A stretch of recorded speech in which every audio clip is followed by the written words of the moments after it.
সকালটা শুরু হয়েছিল একদম শান্তভাবে, কিন্তু রাস্তায় এমন একটা ঘটনা ঘটবে যেটা আমি কল্পনাও করিনি। তো রোজকার মতন সকালে ঘুম থেকে উঠে ভ্যানে করে বেরিয়ে পড়লাম চেয়ারগুলো ফেলতে। রাস্তায় যেতে যেতে চোখে পড়লো চারিদিকে সবুজ আর হলুদে ভরা সুন্দর সর্ষে ক্ষেত। সোজা চলে এলাম সেই জায়গায়, চেয়ারগুলো নামিয়ে কাজটা শেষ করলাম।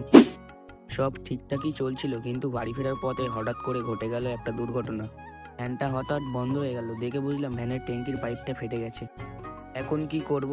কিছুক্ষণ ভাবার পর দাদাকে ফোন করে এসে খুব তাড়াতাড়ি ট্যাঙ্কির পাইপটা ঠিক করে দিল।